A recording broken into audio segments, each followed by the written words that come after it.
Voy a presentar muy rápidamente al profesor Gil Rovira, profesor titular de Filología Italiana en la Universidad de Salamanca, que ha centrado su trayectoria investigadora, en primer lugar, en la crítica textual en relación con la historia de la lengua y la literatura italianas. Ha editado, entre otros, el Canzonero del Conte di Popoli, Francesco Galeotta, Gentiluomo Napolitano del 400, Claudio Magri, Realidad única o realidad fragmentaria. Una segunda línea de trabajo han sido las relaciones literarias entre España e Italia, con la traducción, por ejemplo, de Giovanni Pezze, que fue un brigadista en la Guerra de España. Y una tercera línea son las relaciones entre la lírica popular, la literatura y la canción de autor. Hoy nos va a hablar de Dante, universal y atemporal, desde su geografía y tiempo. Muchas gracias, Manuel, por estar con nosotros. Gracias, muchas gracias. Bueno, yo, si estamos lo bastante lejos, me bajaría en primer lugar, agradecer a la Universidad de Alicante esta invitación. Hace demasiados años que no vuelvo a mi tierra y, por lo tanto, muchas gracias a la Universidad de Alicante. En segundo lugar, decir que, puesto que se había hecho desde el espacio iberoamericano, he traducido las citas. Espero que no hayan quedado fatal. Por lo tanto, las traducciones son mías. Y sin más, empiezo con la intervención. He venido a estas jornadas, a este Dante Día, esta jornada de Dante en la Universidad de Alicante, a conmemorar el 700 aniversario de la muerte del poeta florentino, del poeta italiano. El Dante Dì, la jornada de Dante, es ya una reunión anual que se ha consolidado en diversas universidades españolas y europeas y aún de otras partes del mundo. Y es así porque es el reconocimiento a la obra de un autor. En muchos casos, ese reconocimiento, esas jornadas de conmemoración se centran en ver qué reutilizaciones, qué presencia tiene y ha tenido su obra y el autor en creaciones posteriores de autores, de países, de géneros, etcétera, distinto. Pero si eso es así, es porque hace más de 700 años un autor que a su vez era personaje, que a su vez era protagonista en sus obras, que a su vez era político, esto es, porque un autor, personaje, protagonista, era simplemente, o no tan simplemente, intérprete y actante de su geografía y de su tiempo. Era el controvertido intérprete y protagonista activo de los convulsos años, convulsos porque en la sociedad confluían y combatían una incipiente sociedad y cultura burguesa con la precedente y aún hegemónica feudal de finales del 200 y principios del 300. Un autor, un intelectual y, como tal, un hombre de acción que era consciente de todo ello. Y eso es lo que conocemos a través de su obra, porque es, en su mayor parte, a través de su obra, también a través de otras fuentes, como conocemos al intelectual, al hombre de acción. A este respecto, nos aclara Marco Santagata, una de las características de la personalidad de Dante que lo cualifican como intelectual en el sentido moderno de la palabra, es su incesante reflexionar sobre cuanto está haciendo, sea como autor, sea como hombre. Él encuentra las principales motivaciones de su escritura en lo que él ha visto, comprobado, dicho en primera persona, y por ello se apoya en el hic et nunc. Y en las acotaciones y en los acontecimientos inmediatos, en la crónica pública y privada. Hay que añadir que otra característica es la de poner los datos de la experiencia en un marco teórico y conceptual que los explique y, por tanto, llevarlos a generalizaciones más altas. En efecto, característica del hombre Dante y de cómo lo conocemos es la de, decíamos al principio, ser autor, personaje y protagonista de su obra. Y eso acaba valiendo para toda su obra, para la comedia, para la otra poesía, para los ensayos de prospección y actuación teórico-práctica, etc. Es el decurso vital, las vicisitudes de la historia que está viviendo, lo que informa todas las creaciones, sean de la índole que sean, y las tomas de postura y posición que en ellas se ven de manera clara o se entienden tras la alegoría y que son análisis y las tomas de postura que está adoptando de manera vital como ciudadano. José María Micó, en la introducción a su reciente traducción versión de la comedia, nos dice a este respecto: es el mejor ejemplo antiguo de lo que la crítica literaria denomina hoy autoficción, aunque el concepto se aplica a la literatura de nuestro tiempo como si fuese una novedad. En efecto, aunque evidentemente la apreciación de Micó está dirigida a la comedia, toda la obra de Dante, de una u otra manera, está anclada en su biografía, es reflexión poética, porque Dante es el poeta, o filosófica intervenida y desarrollada desde la propia experiencia. Dante es el poeta. Toda su obra es y quiere ser una obra orgánica en la que cada una de sus obras se preanuncia lo que vendrá después, a la vez que en esas obras recurre a las ideas, imágenes, etcétera, aunque convenientemente reformada de las obras anteriores. Si la referencia es Beatriz, en la Vita Nova lo anunciará y será la comedia. Si el tema y la idea es la lengua, en el Convivio lo mencionará y será el de Vulgaria Elocuentia. La estrategia o la técnica es un Dante que demuestra ser autor, pero también personaje y protagonista. Es un personaje dialógico o un autor que quiere incidir y lo hace desde la acción política directa, pero también desde su trabajo intelectual, que no deja de ser acción política directa, y así lo entiende Dante, a través de ese personaje y ese protagonista. En ese sentido, el personaje dialógico necesita indicios de realidad y los busca, entre otras cosas, en personas, poetas reales. La cita de Santa Ágata es larga, pero refleja a la perfección esta idea.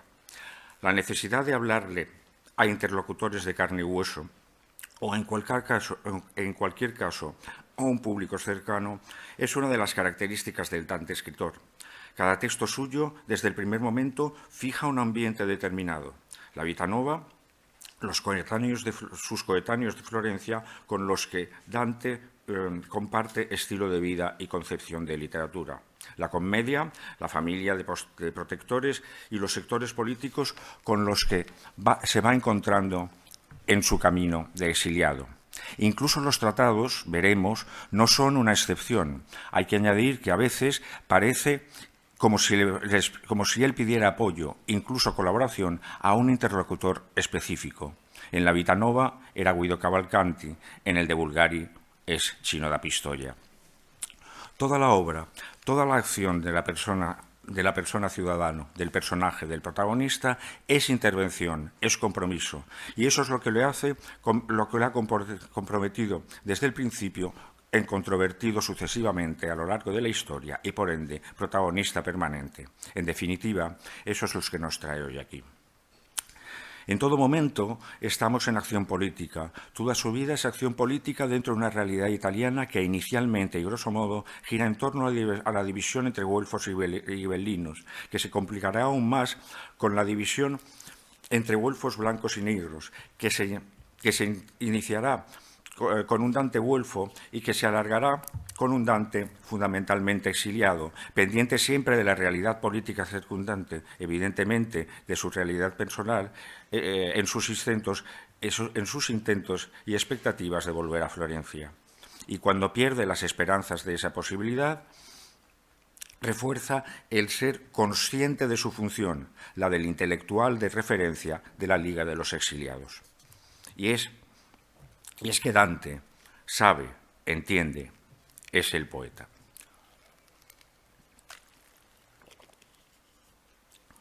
En definitiva, el Dante inmerso en la realidad, ese Dante del que otro sempiterno exiliado, Francesco de Santis, decía que era il medioevo realizzato. Escribe con sus convicciones morales, que pueden ser doctrinales y formar parte del aparato ideológico de un momento. Pero, sin embargo, lo que son es testigos y tomas de postura sucesivas sobre una realidad convulsa de mundos pujantes y mundos en retroceso, de concepciones de la realidad que se presentan antagónicas porque las realidades que están presentando son, aunque solapadas, antagónicas. son acciones políticas. Me parecen definitivas las palabras de Juan Varela Portas en la revista Tenzone.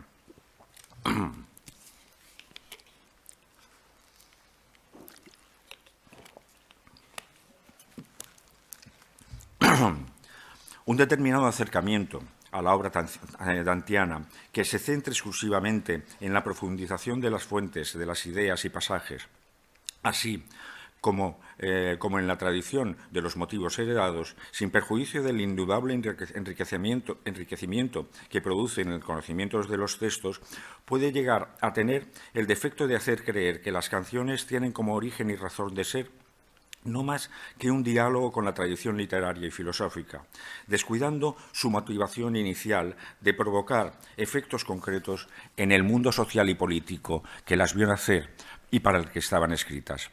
Más que cualquier otro poema de Dante, las canciones político-doctrinales son textos de intervención político-social. Aunque esas ideas tópicas estén, como evidentemente están ahí, y resulten algo muy distinto expresadas a lo largo de la Edad Media, que justamente en el momento y lugar históricos en el que el dinero se está convirtiendo en capital, en el que el interés económico empieza a ser el motor ideológico de la sociedad y está dejando obsoletas las prácticas feudales y su concepción del mundo. Dante no está tratando de un vicio puntual, de un grupo social determinado, sino de una práctica social generalizada que está cambiando radicalmente el modo de entender las cosas y de vivirlas. No estamos ante reflexiones doctrinales abstractas, sino ante textos de contenido, consecuencias e influencias políticas. Florencia, su mundo, para él inicialmente el mundo, y no le faltaba visión, está cambiando y él lo está considerando un posible fin de ciclo. Los Tornabuoni, los Portinari, el espacio económico, financiero y su lógica mercantilista están transformando las relaciones sociales, están transformando la estructura social y lo que él entiende como el elemento posiblemente más nocivo, i comportamenti dei nobili, el comportamiento de los nobles. El problema para Dante no está en la emergente clase burguesa y su lógica. El problema para Dante, al que en una edición de la comedia a la que me referiré después, Castaldi y Luperini se referirán como conservatore rivoluzionario, está en la actitud de esa clase noble. Esa clase noble que Dante entiende inmersa en lo que Umberto Carpi refiere como la hiriente y consciente intromisión del dinero en el futuro de los grandes linajes florentinos y de las partes en que estaban divididos. Eso comprometerá el concepto de nobleza, uno de los elementos sobre los que se concentrará Dante, tanto para el espacio colectivo, lingüístico, social, como para lo que a él atañe. Carpi añade, naturalmente no se trataba solo, nunca se ha tratado solo, de la fuerza de una masa monetaria, por imponente que sea, sino también de organización política. Y eso es de lo que Dante es testigo, protagonista y, entre comillas, notario comprometido, de un proceso histórico irrefrenable y a su vez cargado, como todos los grandes procesos reales, de tensiones internas y conflictividades que la misma naturaleza financiera y monetaria de las nuevas riquezas se está ocupando en agudizar. El proceso de vida, lo que se ha entendido siempre como cuando se habla de su exilio de Florencia, aunque no solo, como desmunicipalización, le lleva a ver cómo lo que está siendo cuna del capitalismo, la ciudad en la que se está asentando un mundo burgués frente al mundo feudal, no es todo el mundo. Esos mundos se entrecruzan y por la actitud de la nobleza florentina y sus valores y organización social, uno estará abocado a perdurar sustituyendo al otro. Se entrecruzan el mundo mercantil y especulativo de la burguesía comunal y el de las jurisdicciones feudales asentadas justo sobre las laderas del Apenino. Si Florencia se asienta bajo el signo de la ganancia, el Apenino reincide en el del honor. La confluencia y divergencia entre esos dos mundos marca a Dante profundamente. La dialéctica está servida, pero ¿a quién Pero a quien hay que interpelar no es ya a la clase noble florentina, es a la clase noble de toda la geografía, a los príncipes, varones, caballeros y mucha gente gentil que no solo, muchos también féminas, no solo machos, también féminas, que están muchos y muchas en esta lengua vulgar y no literatos. Nos dice en el convivio. En ese cruce de caminos de la historia, de la organización social, la actividad contingente o intelectual, que es igualmente contingente para Dante, la acción de Dante es constantemente política, sea en la ficción física, sea en los momentos en los que se retira a recordar en ideas lo que acontece, a consultar las bibliotecas en las ciudades en las que está refugiado y a convertir las impresiones del devenir cotidiano de su tiempo y geografía en pensamiento e imágenes que pueden ser generales a presente y a futuro. Recordemos que Dante es el poeta. Lo que acontece desde el principio, junto con el hecho básico, que es esa dialéctica entre el mundo feudal y el mundo burgués, es cómo organizar el poder, desde dónde establecer las estructuras de poder que nuclean la convivencia social para preservar la paz, la cohabitación. Y ahí están los güelfos y los gibelinos, el papado y el poder temporal, el proceso de transformación que aún así tiene origen ideológico común de Dante. El güelfo Dante entiende la autoridad del Papa, pero siempre entendiendo que su mundo, Florencia, se rige por las autoridades municipales. El Dante güelfo bianco frente a los neri, blanco frente a los negros, matizará esa autoridad del papado en función de la primacía del poder civil. Para el poder civil, el espiritual es otra cosa de absoluta importancia. El exiliado Dante se plantea que existen los dos poderes, que la legitimidad y necesidad del imperio de una referencia de poder centralizado es legitimidad divina que proviene de Dios, pero no de su vicario, no de la Iglesia, que es igualmente necesaria como faro para el espíritu. Son los dos luminares, como la luna, que es el lucernario menor, no tiene luz sino porque recibe del sol, así tampoco el régimen porque la recibe del sol, así tampoco el régimen temporal tiene autoridad sino porque la recibe del régimen espiritual, nos dice Dante en Monarquía. Son las dos guías, con competencias y funciones distinguibles, donde el santo pontífice, que según las cosas reveladas dirigiría al género humano hasta la vida eterna, y el emperador, que dirigiría al género humano hacia la felicidad temporal, según las enseñanzas filosóficas. En palabras de Jorge Gimeno, Dante puede leerse hoy en términos abiertos y universales como expresión de la búsqueda de un orden justo y de un orden espiritual que complete al individuo. El libro Monarquía podría pensarse que es la obra más contingente del florentino. Es evidentemente el ensayo en el que se reflexiona sobre los hechos que están viviendo la bajada de Enrico VII de Luxemburgo a Italia para ser coronado como emperador de los romanos por parte de Clemente del Papa. Clemente V, quien, sin embargo, quiso evitar esa coronación y demostrar así también su poder temporal, aliándose de esa manera con los intereses angioinos meridionales y los franceses. Pero sigue siendo, como toda la obra dantiana, la confluencia entre la reflexión que lleva a lo general, a lo atemporal, lo que entenderíamos como reflexión filosófica, desde la entresacar las características de la superestructura de la ideología, y la contingencia del presente, lo palpable, y en el caso de Dante, lo expresamente vivido. Y es porque, como ya hemos repetido, parafraseando a varios autores, Dante es el poeta. Como dice Umberto Carpi, es sabido que los juicios ético-políticos de Dante eran evidentemente para la eternidad, pero querían golpear, incidir en el presente. En esa relación entre el espacio de acción en el momento, en cuanto está aconteciendo, y de lo que el actor y de lo que él es actor, autor y protagonista, la acción intelectual y el entramado teórico que sustenta y perpetúa sus tomas de postura, uno de los textos que más controversia va a crear, sobre todo en el inmediato futuro, va a ser el de Vulgaria Elocuentia. Dicen Manuel Gil Esteve y Matilde Rovira Soler que en ese ensayo escribe que en este ensayo escribe para argumentar ante los otros intelectuales, para plantear una postura dialéctica en el mundo culto, y lo hace en la lengua fijada por la tradición, el latín, un latín escolástico, bíblico en su referencia, con la cadencia del silogismo en el sistema analítico de las distintas partes del discurso, porque la argumentación filosófica o científica la está realizando al mismo tiempo en la lengua común, con los extensos ejemplos de la producción. Es el convivio, complemento teórico del De Vulgari Eloquentia. Toda la obra de Dante, por la repercusión de la figura intelectual, se ha leído de formas distintas, y el De Vulgari, del que incluso intuimos que se ha leído hasta desde el silenciamiento, la aparente no consciencia de su existencia, evidentemente me refiero a Bembo y a su canon, no ha sido ajeno a esas lecturas, siendo todas ellas válidas a su modo.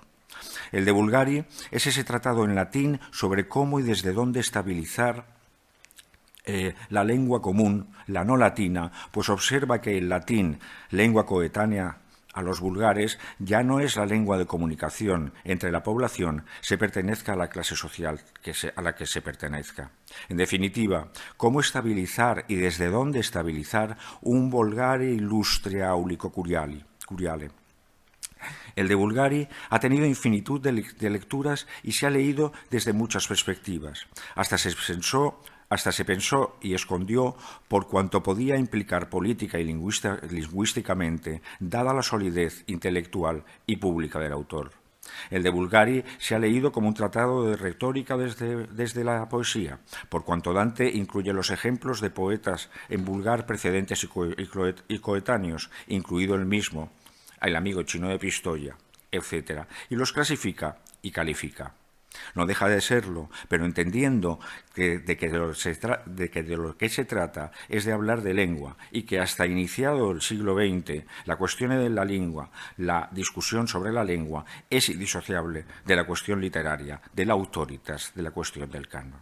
El De Vulgari se ha leído como el manifiesto militante de la propuesta de lengua unitaria que el Dante individuo, desde su experiencia, presenta. Se ha leído igualmente como el documento de información que plasma la realidad lingüística de la Italia del momento. Todo eso lo es, y por todo eso es desde el inicio controvertido y hasta supuestamente desconocido, excepto por Giorgio Villani, Antonio Pucci, Giovanni Boccaccio, durante los años inmediatamente posteriores a su redacción entre el 1303 y el 1305. El tratado procede como el resto de la obra dantiana. Desde la tesis teológica, la pretensión del hombre de emular a Dios lleva al castigo de la confusión de las lenguas a través de Babel, pasando por la clasificación de las lenguas entre las de Grecia y Oriente, las del ya y las del sí, hasta la constatación de la diversidad de las hablas dentro de las del sí, que son las que a él le interesan para buscar el modelo. Diversidad que se constata incluso dentro de las más vecinas, de las mismas variedades locales en Toscana, lo que le lleva a un cierto asombro. En definitiva, lo que el exilio le está dando de experiencia, de desmunicipalización, concepto que aparece como tal en el De Vulgari, de nuevo lo general y lo particular. Como la filosofía, la teología, etc., política y poesía constituyen modos de conocimiento, y así lo entiende Dante en su poesía, en toda su obra escrita y en su vida de la que son reflejo. Esa toma de postura constante sobre las cuestiones morales que son políticas, lingüísticas, que son políticas, estéticas, etcétera, de su tiempo, con su variación a lo largo de sus obras, y aun dentro de ellas, recordemos que estamos ante un proyecto de obra orgánica en la que desde el principio se va anunciando cómo algunos temas se desarrollarán más adelante en otra obra, le llevan a ser centro de atención y discutido por sus coetáneos y aún por los momentos inmediatamente posteriores. De esa manera, al igual que decíamos, pone los ejemplos de lengua de poetas coetáneos, quizá lo más controvertido sea el hecho de que de que parte de la propuesta esté basada en el análisis de la realidad, la de los dialectos, como plantean Gil Esteve y Rovira Soler. Extraer los conceptos de esa realidad, lo que anticipa el método de trabajo de la sociolingüística. Pero a diferencia de esta, no todos son ejemplos de habla recogidos literales como en una encuesta sociolingüística. Son ejemplos ad hoc, emulando y transcribiendo cómo se actúa en esa habla local. Son habla emulada para evidenciar las diferencias por el propio Dante. De esta forma, lo que nos encontramos son sintagmas que vuelven a dejar entrever la realidad de dónde están sacados, o mejor, el entorno de vivencia en la que las frases podrían haberse producido. Los ejemplos podrían haber sido producidos en los distintos lugares de Italia. En los distintos lugares de Italia. Pero en realidad muchos de ellos, junto a los que se recogen literales, son producidos por Dante emulando el habla de la zona y realmente representando el momento de la vida de Dante, la relación entre su momento vital de exiliado y el lugar en el que el habla se produce. Es cierto, como plantea Manuel Gil Esteve, que posiblemente el de Bulgari se hubiera producido sin necesidad del exilio, pues el proyecto estaba en la mente del autor. Pero los propios ejemplos evidencian la importancia de la experiencia del exilio y la desmunicipalización en su redacción. Esos locuntur en los que podemos leer «Bene andono li fatti di Fiorenza, per Pisa» o «Aunque renegata avessio Siena», ¿qué es esto? Frente al Unqua que aparecerá en el Purgatorio. Esos dos ejemplos que refieren la diferencia de habla son claramente inventados y reflejan la relación en el momento entre Pisa y Florencia, o la relación de Dante en el momento con Siena. Reincidimos en lo planteado. La postura de Dante no es defender las hablas no florentinas, pero sí entender qué puede ser mejor para componer un vulgar gramático unitario, que no necesariamente es el florentino, esos florentinos que Dante ha comprendido en su exilio y en su proceso de desmunicipación, que quieren arrogarse el monopolio del vulgar ilustre. Titulum sibi vulgaris illustris arrogare videntur. Y por ende, la postura de Dante es política en lo lingüístico, que no puede separarse de lo estético, de lo moral, de lo filosófico, de lo teológico. Y la postura de Dante es, por tanto, controvertida por comprometida. Y decimos que esa controversia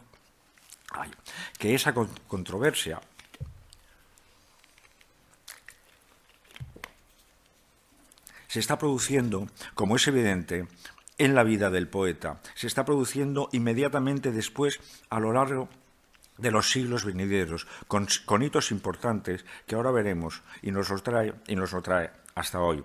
Uno de esos momentos en los que se enarbola una cierta defensa. Dante, que es un exiliado sin posibilidad, y así lo va comprendiendo, de volver a Florencia, es supuestamente desconocido o poco conocido tras su muerte.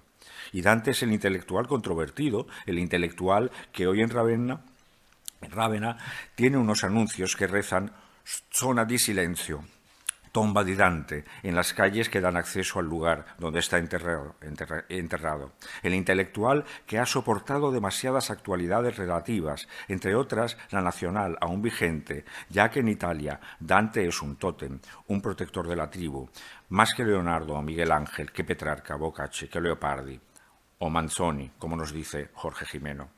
Dante es en uno de esos hitos de controversia y de negación a los que me refería, va a ser en el siglo XVI, cuando se estabiliza el, entre comillas, canon, expulsado del canon y ninguneado, dado por desconocido parte de su obra, fundamentalmente el de Bulgari.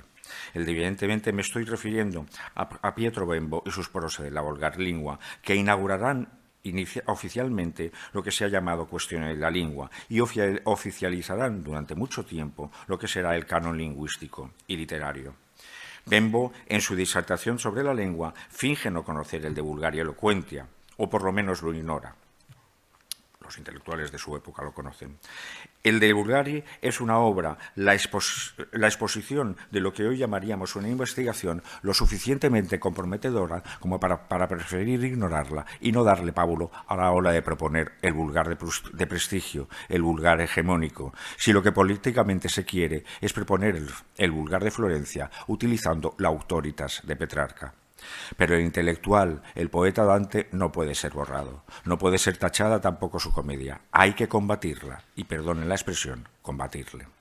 Extracto una cita de la prosa de la vulgar lingua, utilizada convenientemente por Antonio Sorella, y traduzco.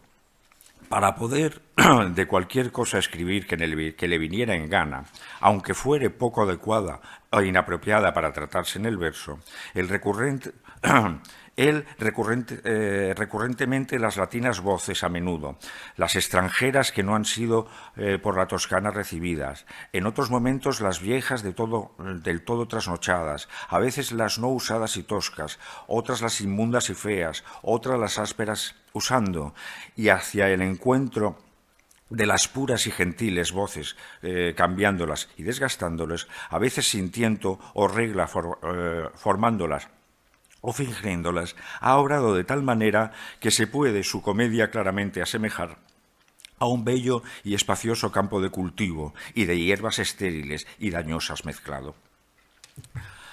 Como nos aclara Sorella, Bembo se introduce en el diálogo, como por otro lado también hacía Dante, por ser el que podía proponer un único modelo de vulgar, denostando a Dante. En definitiva, el problema es proponer un modelo cultural hegemónico de Florencia y para eso proponer a Petrarca como primer poeta en vulgar, como único modelo, con la necesidad de anular el prestigio del otro, de Dante. El problema es la relación de Dante con Florencia, pero el problema aquí es la lengua, lo que llamaríamos hoy la política lingüística, con todos los derivados que eso plantea. Y si el problema es escribir bajísimas y vilísimas cosas, eso es el estilo de la lengua. Y si el problema es que no se le puede entender el verso, eso es la lengua. Y si la razón de que no se le entienda está en la inclusión de voces latinas o el uso de otras extranjeras que no han sido recibidas en la Toscana, eso es la lengua, la política lingüística, la lengua como hecho político que lo es. La modernidad y ubicuidad de Dante, ambos conceptos entre comillas, pues no me gusta usarlos, está en el ser el testigo comprometido, el actante protagonista y a la vez el poeta para el futuro y por ello el generador de la controversia. Vuelvo a aludir otra vez al otro sempiterno exiliado, Francesco de Santis. El Dante poeta es el que hace ver que la muerte de Beatriz no está en él, sino en los otros, en lo que hacen sentir a la gente de su tiempo. Eso es el sentimiento. El Dante intelectual, el Dante poeta, en palabras de Santis, è l'accento lirico del medioevo colto nella sua astrazione, nelle sue visioni. È la voce dell'umanità a quel tempo. Es el acento lírico del medievo recogido desde sus abstracciones y en sus visiones. Es la voz de la humanidad en aquel momento. La discusión literario-lingüística entre si el poeta Petrarca o el poeta Dante es lo que de nuevo, en palabras de Santis, en su saggio sul Petrarca, se resuelve con un mi par, tempo di lasciar da parte Bembo. Me parece llegado el momento de dejar de lado a Bembo. Voy a ir concluyendo con dos referencias contemporáneas. Dante es y ha sido una presencia constante en la cultura italiana, aun cuando se le opacaba por su incómoda aparición. Dante puede acabar convirtiéndose en un tótem, como sugiere Jorge Jimeno, por entenderse como representación de un país, pero en los espacios de cultura, de enseñanza, de lectura de ese país está y ha estado siempre presente. La primera referencia es una edición de la Divina Comedia que me descubrió una compañera y amiga de la Universidad de Salamanca. Se trataba de la edición que Pietro Castaldi y Romano Nuperini hicieron para los cursos de italiano para extranjeros de la Università degli Studi di Siena. Indagando, encontré que existía una edición base destinada a los estudiantes de secundaria. Y esta era una edición integral del texto completo. Lo que me interesó al tenerla en mis manos fue constatar cómo la edición, el acercamiento al poema, al poeta, a la intelectual, era un acercamiento a un poema, a un poeta civil. Cómo se presentaba el poema en edición bilingüe enfrentada, con el texto a fronte del italiano de Dante al italiano actual, con la introducción y desarrollo de espacios donde se utilizaban los temas cantos dantianos para presentar la contemporaneidad de esos temas en la reflexión tanto social como literaria, como del imaginario artístico visual, para proponérselo a un público de adolescentes de entre 14 y 18 años. Como era de esperar, tratándose de una edición italiana para enseñanza media, es una joya. De los esquemas constantes de la edición de cada canto, síntesis, edición bilingüe anotada, ejercicios de comprensiones, etc., me interesaron los apartados Dante en hoy y pasado y presente, Dante y nosotros y pasado y presente. Como ejemplo, voy a detenerme brevemente en la manera de abordar en esta edición del de dos cantos, el 10º del infierno y el 15º del paraíso. Ambos cantos han sido puestos de relevancia por la crítica como textos en los que Dante presenta de una manera más o menos explícita uno de los temas de reflexión recurrentes en toda su obra de manera distinta a como lo había hecho hasta ahora. Me refiero a la concepción de la nobiltà, de la nobleza. Es un concepto que a lo largo de la obra de Dante ha ido variando.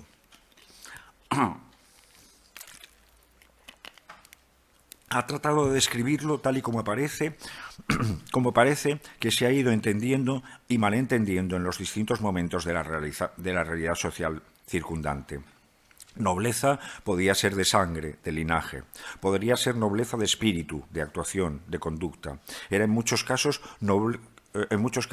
una virtud, entre comillas, ligada al pecunio, a la capacidad dineraria. Pero como nos dice Alessandro Barbero, hasta aquí Dante ha examinado el concepto de nobleza sin mencionar nunca, al menos explícitamente, su caso personal. En cambio, él mismo, su familia y su pasado pasan al primer plano cuando se ocupa de la nobleza en la comedia.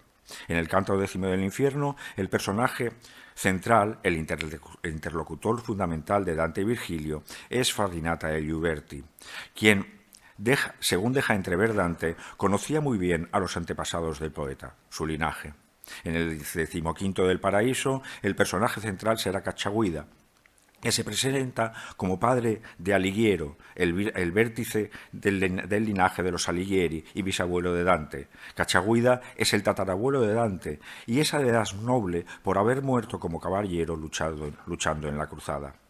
Dante se nos quiere presentar como un noble por linaje, fruto de la adquisición de la nobleza por parte de su tatarabuelo, por la nobleza de espíritu, de actuación, de conducta, condiciones que, como el poeta que se considera, hasta ahora le bastaban a él mismo para definir su nobleza, pero que, como dice de nuevo Alessandro Barbero, ya no le apetece jugar al moralista que se ríe de la nobleza de sangre tan admirada por el vulgo. A Dante no le desagrada tanto poder declarar por boca de Cacciaguida que su familia también es antigua, que tiene más de un siglo de historia.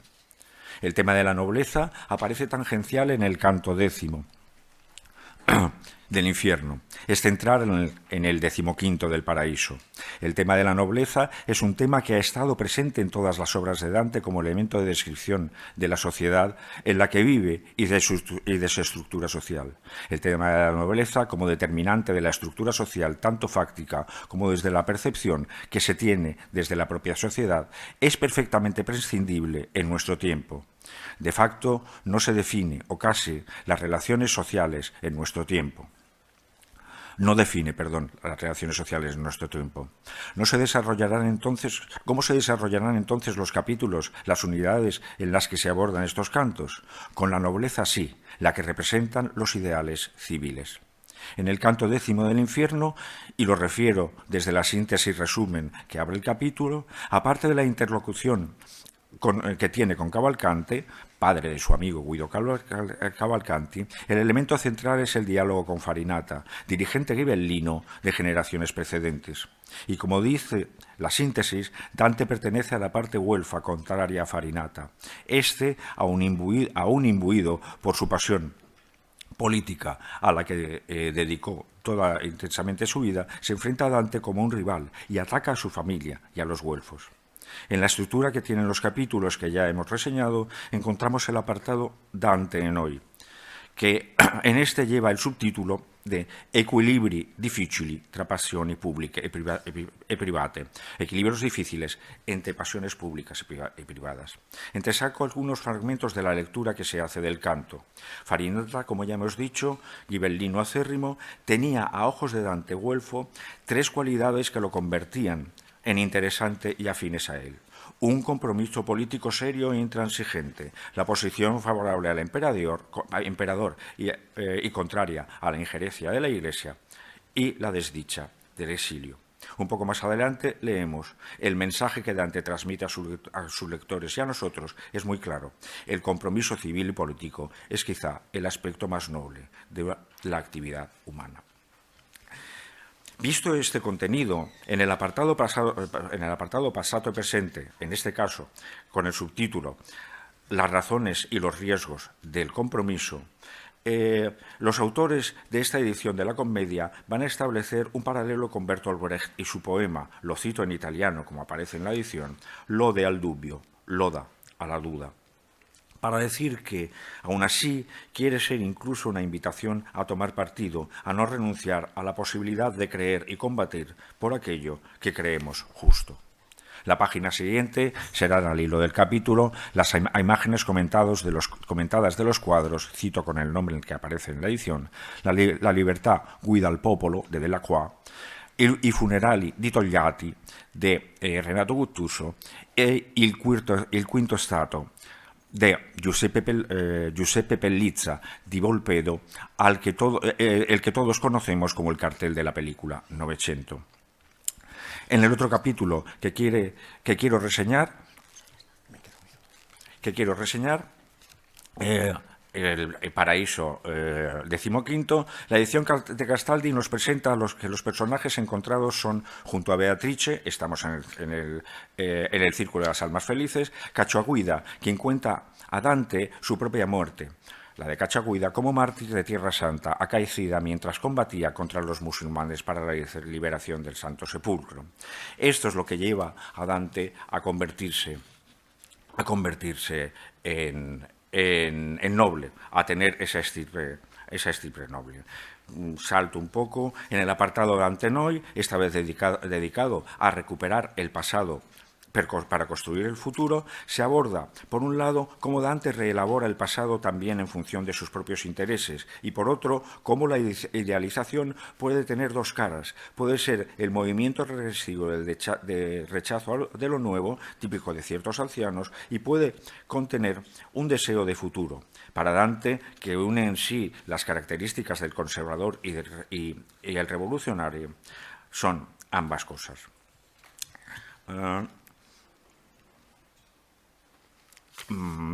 Salto el paralelo que hace con la novela Patrimonio de Philip Roth.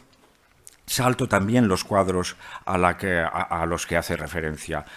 Todo ello en torno al tema del compromiso y entre las generaciones. La presencia constante de Dante en la escuela, en la formación, en la conformación del imaginario italiano y su transmisión, la refleja muy bien Francesco Guccini en su canción Addio. Io, figlio di una casalinga e di un impiegato, cresciuto fra i saggi ignoranti di montagna che sapevano Dante a memoria e improvisavano di poesía. Yo, hijo de una ama de casa y de un empleado, crecido entre los sabios ignorantes de la montaña que se sabían a Dante de memoria e improvisaban poesía. Me llevan a concluir con la alusión a una cantata, un concept album que el cantautor italiano Fabrizio De André publica en 1973, Es storia un impiegato. Es la historia de un empleado que escucha pasados unos años la canción del Mayo francés y decide intervenir de manera individual, convertirse en bombarolo. No voy a traducir el término. En una primera parte de la cantata, el protagonista, personaje y narrador, es quien pone una bomba como acción individual en el baile de disfraces, donde se dan cita muchos personajes de lo que conforman el imaginario histórico. En una segunda parte será la prisión lo que le llevará al pasar del lío al noi, en la que la perspectiva se le cambia. Bien, hay una serie de canciones, hay una canción que es central, es Alvaro Masquerato, donde se reseñan los mitos desmitificados en los que pretende asentarse esa sociedad, como en la cantata, pero aquí concentrados, como en toda la cantata, pero aquí concentrados. Bailan en ese carnaval varios personajes y estatuas. Nelson y Trafalgar, Grimilde, o sea, la madrastra de Blancanieves, como estatua de la libertad que quiere saber si es más bella ella o la estatua de la Pietà. En ese baile, Dante aparece como elemento de narración y aparece en las primeras estrofas, justo después de Cristo y Maria. Dante alla porta di Paolo e Francesca spia chi fa meglio di lui. Lì dentro si racconta un amore normale, ma lui saprà poi renderlo tanto geniale. E il viaggio all'inferno ora fallo da solo, con l'ultima invidia lasciata là sotto un lenzuolo, sorpresa alla porta di una felicità, al ballo mascherato. Dante, a la puerta de Paolo y Francesca, espía quien hace mejor que él, aquí tiene envidia. Ahí dentro se cuenta un amor normal, pero él sabrá convertirlo en tan genial. Y el viaje al infierno ahora háztelo solo, con la última envidia dejada bajo una sábana, sorprendida en la puerta de la felicidad. Dante y su comedia convertidos en personajes nucleares de ese imaginario, de esa vitalidad y en idea de cómo estructurar una descripción social. En definitiva, Dante es el poeta, el Dante personaje, el Dante protagonista, el Dante intelectual, intérprete y protagonista de su época. El poeta, Dante es el que provoca ser presencia controvertida y presente en las épocas sucesivas. Y de ahí hasta ahora. Y ahora quiero citar, para concluir, un texto que aparece reseñado en un libro que conocí hace un par de meses, de Mario Amoros, y que se presentará en un par de días en esta ciudad. El texto se publicó en Nosotras en 1931 y es de Dolores Ibarruri Pasolaria. Creo que Dante, cuando escribió su terrorífico infierno, no había visitado una mina ni el hogar de un obrero minero, pues de haberlo hecho, probablemente, el trabajar en una mina hubiera ocupado un lugar predilecto en su escala de castigo. Dante, siempre entendido como testigo y protagonista social, y por lo tanto, Dante político.